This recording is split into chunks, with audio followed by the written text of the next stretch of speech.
Jeepers, Daz, this looks different.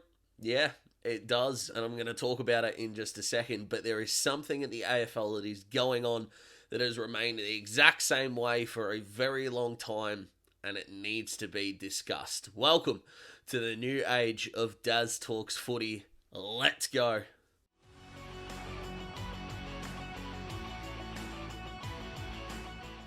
So before we start, a huge, massive thank you to Capital Edge for sponsoring this video. I'm going to talk about them more at the end of the video, so don't stress. But a shout out to the magnificent sponsors that have jumped on board this channel. Let's start with the backdrop.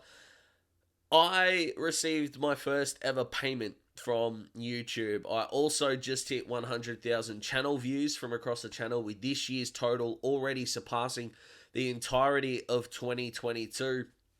And I realized in recording videos that I didn't want it to seem like an office that I was recording in. Now, it's still the same space. There's been some rearrangements. You'll notice I'm sitting instead of standing as I've been in previous videos.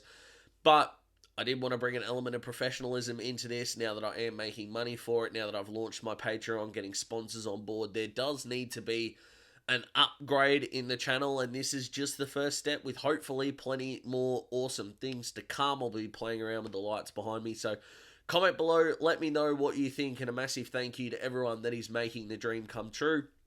If the voice sounds a little bit different, I've been crook over the weekend trying to watch as much footy as I can, but the nuggety part of this video and the meat of the video concerns the ladder in a way. Now, if you're a Collingwood, Port Adelaide or Brisbane fan, at the moment, this video doesn't really concern you guys, but stick around because you are a part of the contenders list, and what I am talking about in this video will be your upcoming opponents come finals time. But let's be honest, predicting who else is going to make the 8 is going to be a difficult task for anyone to do. Now, you'll probably think Melbourne, they're already entrenched in the 4, one of the better sides in the competition. I agree with you. The big red flag for Melbourne is that them and West Coast now are the only two teams to not kick 80 points in any of their last 5 games.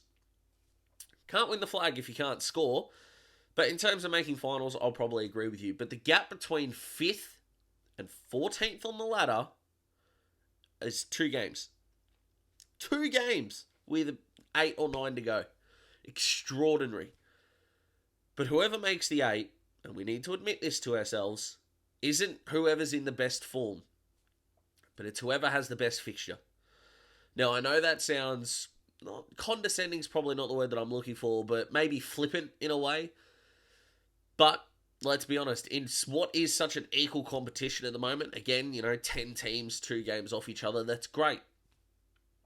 But we are not going to get the 6th, 7th, or 8th best team in the competition finishing in 6th, 7th, or 8th spot. We're going to get the teams with the easier fixture. Now, you might say that the easier fixture is going to be a bad thing come finals, because usually, quite traditionally, over the last 20 years, if you've had a really tight and tough prelim final, you go on to win the granny. Hawthorn traditionally did it in a big way in 13 and 14, winning those by under a kick. Yes, they also did the same in 2012 against the Crows, and they didn't end up winning that game, as we know, but considering how inaccurate they were in that game, that can be seen as an anomaly, whereas their preliminary final against Freo, where they went on the road, got it done in 2015, did help them win the 2015 flag, again, as we know. So basically, what I'm saying is, Collingwood and Port Adelaide are never going to have an easier road to a grand final. Now, one of them, I think, is going to play Brisbane in one final and Brisbane in another final, probably. I predict that Brisbane might lose their qualifying final to Collingwood or Port, and then win their semi-final and play the other one of those 2 teams in their prelim. But I kind of cursed the Western Bulldogs here in 2016. Now, their flag was magnificent, amazing, fantastic. They won the flag, they deserved it, drought-breaking, but winning it from outside the 4 now is giving the AFL media a really overhyped sense of what you can do from outside the top 4. And what you can do outside the top 4, in my opinion, this year is piddly squat. I don't think any team from outside the 4 can make the grand final, unless it's Geelong, and that's still a big if. They need to be playing at their best with their full 22 in their arsenal, really. But an equal competition's been created by the AFL. Congratulations to you. Equalisation is looking okay for that part of the ladder where it really counts. But you haven't got an equal fixture, so your equalisation doesn't mean shit. Now, I really hate that people on social media have kind of run with this topic a little bit. You look at teams like Adelaide and Essendon who play North and West Coast in the run home and deem those as easy wins, therefore they'll make the 8. But it's not their fault. They didn't create the ladder. So stop that, please, if you're going down that road. But the AFL have effectively screwed themselves, and they are incentivising teams now to not tank. I'm not suggesting that teams tank. I'm not Damien Barrett talking about Hawthorn. I'm talking about now finishing bottom 5 will give you 2 games against 2 bottom 6 teams. And right now, there are 2 teams that did that last year that look like they're going to make the 8. Coincidence? Not really. I would love to play the Incredibles clip there, but I will get demonetized so quickly it isn't funny. But if you understand the reference, I love that, and I love you. Subscribe to this video and click a like, because clearly we are vibing here, people. But what is the solution? The easy solution is just play each other once. And I do subscribe to that theory. However, the AFL are in pretty steep debt to NAB and ANZ, I think, are the 2 banks to get them through the COVID times. They can't afford to be making less money off what will be... Would you even have buys in a 17-game season? So let's assume not, and we'll just take 7 rounds of footy, 9 games each. That's 63 less games. That's extraordinary. Well, the only other way that you're going to have equal is 2 games against each team. We're at round 24. Can we really go to round 34? It seems unlikely. Really unlikely. Now, the other way that you could potentially do it is you could play your 17 games against everyone, and then the top 9 teams would play each other twice. So you got 8 extra games there. And then the bottom teams would play each other twice. So if you finished 11th on the ladder, you'll be able to play 12th, 13th, 14th, 15th, 16th, 17th, 18th from last year again and make it a really uniform system. And that would give you 26 rounds, only a couple extra. And how that gets sprinkled in is probably the fairest way, and a way that I suggest that the AFL would do it. But right now, there are going to be, in the eyes of media, social media, fans, everyone bar the people that matter, that there is an unequal way of doing things.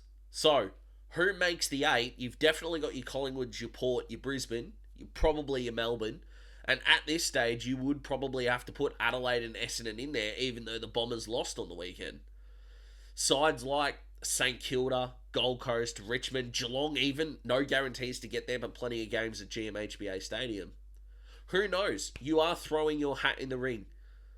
This equalisation is great for result. It's not great long term at all. So as I come away from a weekend of footy where I watched nearly all of it because I was crook, I'm not looking at it as, oh, competition's really tight this year, it's great. I'm looking at the run home of every team, and it seems predictable who is going to get there. And with those teams getting such a soft run into the 8, I have to now question how far they'll go. So is an even competition a good thing? Yes, as long as the fixturing matches. But teams are going to be costing themselves a spot in the finals because they weren't shit last year. And there's something about that doesn't sit right with me. So comment below, let me know what you think. I know it's a shorter video that's not quite as analysis based, mainly because I'm crook, guys, but I'll get something more meaty later in the week. Subscribe to the channel if you haven't already, and jump on board the new operation that we got going here. I hope you have a fantastic week. I hope your team went well on the weekend, even if they had the bye. Hopefully they're getting through training unscathed. Not very good by my Hawks, but alas, we move on. I'll see you very soon. Thank you so much to Capital Edge for sponsoring this video. They are the leaders in residential real estate and property investment education. If you are wanting to get involved, if you're a tradie out there who has a self-managed super fund, they are the perfect people to go to in order to get your property portfolio either expanded or started in the investment space. Check them out at capitaledgeaustralia.com.au, or you can look them up on Facebook or Instagram. I'm out of here, guys. Take it easy. Hope you enjoyed. Goodbye.